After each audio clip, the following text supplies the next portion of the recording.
Doy la bienvenida a Marta Peña, ella es especialista en política pública urbana y la invité para hablar de la gentrificación, tema que ha causado muchísima polémica en los últimos años, particularmente en los últimos días. Desde luego, ejemplos de las colonias Condesa o Roma, aquí en la Ciudad de México, han pasado por ese proceso de gentrificación, tal y como lo define la Real Academia de la Lengua, como un proceso de renovación urbana, generalmente popular o deteriorada, que implica el desplazamiento de su población original por otra parte, por otra de mayor poder adquisitivo. ¿Cómo estás? Bienvenida. Muy buenas noches. Buenas noches, Leo. Muchas gracias por invitarme de nuevo. Justo cuando sucedía todo esto el fin de semana, pensaba en la vez pasada que estuvimos aquí hablando de gentrificación. Hicimos un programa especial de viernes sobre la gentrificación. Exactamente. Y nos adelantamos por esta marcha que hubo la semana pasada, en donde pues ha causado mucha polémica, muchos a favor, muchos en contra. A mí, te digo, me han caído, pero durísimo, porque escribí un artículo diciendo que el problema no es la gentrificación, como aprendí de aquel programa. Muy bien. ¿No? El problema es un tema urbano, de falta de oferta de vivienda, en fin, ¿no? Pero además se me ocurrió decir, y además sigo convencido yo, que he vivido casi toda mi vida en la Condesa, que la Condesa sí se ha gentrificado y está mejor que nunca.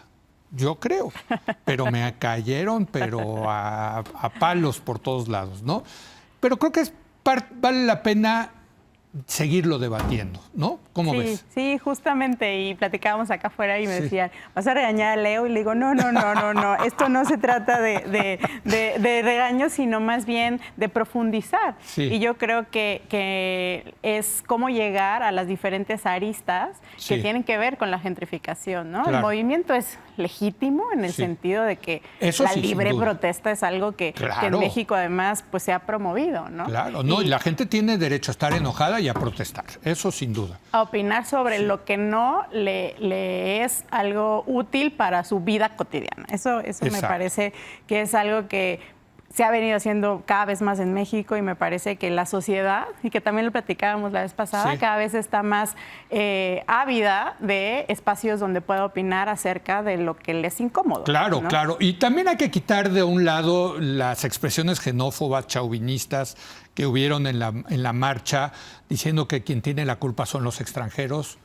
Por favor, esas fijaciones trompistas realmente creo que las tenemos que dejar a un lado. No, la culpa no la tienen los extranjeros. Pues no, porque en realidad lo que sucede es que se diluye la esencia de la protesta. Claro. ¿no? Y si tú vas y protestas por algo que es completamente legítimo, completamente lógico, ¿no? De por qué se está protestando en este momento, es que si se convierte en un tema de violencia, ¿no? De esa opinión ya pues llegando a un tema de un discurso que está provocando esta división de opiniones, pues realmente se pierde la esencia, ¿no? Y creo que ahí es donde hay una equivocación. Sin embargo, creo que volver a la parte estructural y entender por qué la gentrificación es un problema y hay que atenderlo es la esencia, ¿no? Bueno, pues vayamos ahí. Insisto, claro que ha habido un proceso de gentrificación en estas colonias, claro que existe, pero yo insisto, las colonias están mejor que nunca. A mí me tocó vivir la colonia de esa después del sismo del 85, su pauperización, realmente ha cambiado por completo la colonia y yo insisto, está mejor que nunca. Ahora, ¿eso significa que se ha gentrificado, que mucha gente ya no puede pagar? Pues sí, pero son los costos de una renovación urbana. Pues justo, no sé si lo recuerdas, pero lo que hablábamos en términos de no confundir el desarrollo con la gentrificación. No todo desarrollo gentrifica. Claro. ¿no? Sí es una externalidad y lo hablábamos mucho en la vez pasada, pero creo que algo, y un poco también escuchando todas las voces, porque ahorita hay muchísimo ruido. Mucho ruido, y qué bueno. Creo que es una gran oportunidad, oportunidad en ese ruido y en ese ambiente donde a todos ahora nos está importando más el tema, porque está en el centro del ojo hoy de los medios. Creo que vale la pena entender que es desde muchas aristas como se tiene que ver y es un tema estructural. ¿no? Sí. Hoy en la mañana escuchaba a otros noticieros donde Sí. justo hablaba incluso pues, gente especialista, gente del gobierno, hablando Sí. de cómo están las políticas públicas en nuestra ciudad y en nuestro país, porque esa es otra cosa. No es un tema exclusivo de la Ciudad de México, sino No. es algo que está pasando en muchos estados en todo el país y obviamente pues, una cosa que sucede a nivel mundial. Pero creo que algo importante, y lo comentaba con otros colegas hace un par de horas, es cómo pensamos en una política pública que sea institucionalizada. Sí. No se puede resolver la gentrificación únicamente con acciones aisladas. Pero a ver, el de problema estrategias. de fondo es la falta de viviendas. ¿Estás de acuerdo? El problema de fondo es la falta de política pública integral. Sí, estoy de acuerdo, porque tiene que ver con viviendas, agua, Desarrollo urbano. desarrollo urbano, pero es un problema de oferta, ¿no? De oferta de esos servicios urbanos y incluyendo la vivienda. Es una falta de vivienda asequible Sí, ligada a temas de servicios urbanos, sí, correcto. asequibles también, y cercanos a esas viviendas y a esa oferta de vivienda, que si bien se ha buscado estrategias, otra vez vuelvo al punto, a estrategias de cómo resolver el tema de la vivienda asequible en la Ciudad de México y en el país, pero no solamente es la vivienda en donde, o sea, cuántas viviendas construyes o remodelas, sino es en dónde las construyes y cómo aseguras que esas viviendas que se van a construir realmente tengan los servicios adecuados. Pues yo te digo, por ejemplo, conozco bien el caso de la Condesa. En la Condesa no hay más construcciones porque hay mucha regulación y sobre todo mucha corrupción. Mucha corrupción. O sea, para construir en la Condesa o en la Roma hay que sacar el fajo de lana para untar a las autoridades y que te den los 500,000 permisos que necesitas. Que eso es un tema que otra vez va a los temas de institucionalidad. Sí. Y muchas, por ejemplo, en la marcha se decía es que hay ausencia de gobierno, ¿no? Y ahí sí cabe este punto de si es gobierno o gobernanza. El gobierno ahí está, Sí, ¿no?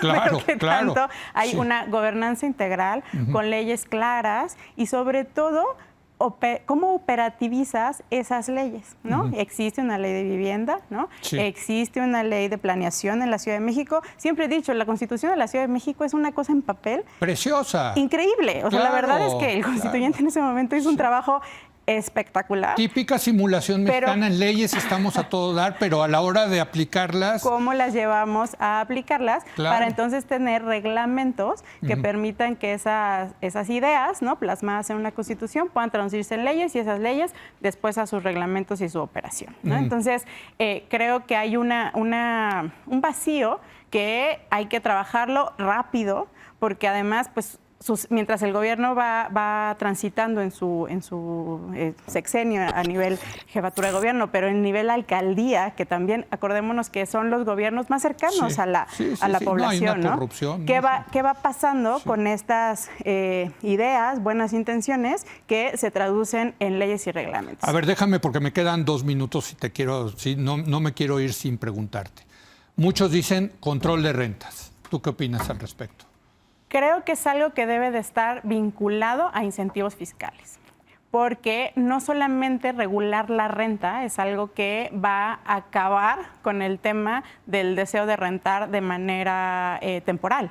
Tiene que haber otros mecanismos para que entonces sea equilibrado el tema de que tú hoy día, si tienes un inmueble propio para ser rentado, pueda ser rentado como está hoy ya legal, legalmente dicho, que solo puedes rentar la mitad del año, por ejemplo, ¿no? Para Airbnb. En noches, ¿no? Ajá. Por ejemplo. Sí. Pero vuelvo a insistir, no es algo aislado, sino que tiene que estar íntimamente relacionado con cómo tienes otro tipo de incentivos que logran hacer que realmente la planeación urbana sea lo que vaya rigiendo ese orden y que puedas tener viviendas asequibles, pero también bien organizadas en cuanto a la planeación urbana. Segunda idea, expropiar los terrenos que estén inútiles, digamos, que no se estén utilizando ni para comercios ni para residencias, para que ahí el gobierno o construya directamente o licite, digamos, vivienda más de interés popular. No estoy segura que la expropiación sea la solución, es más bien un tema de regulación de suelo.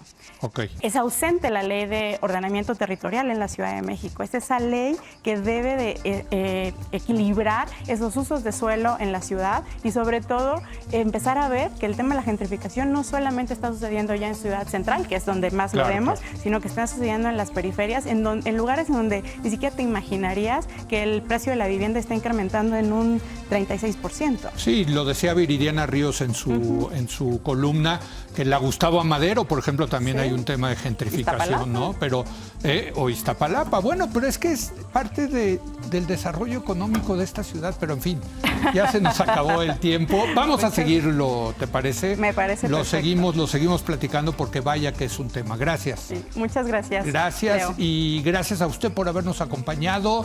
Yo lo espero mañana, cuando otra vez sea la hora de opinar. Buenas noches.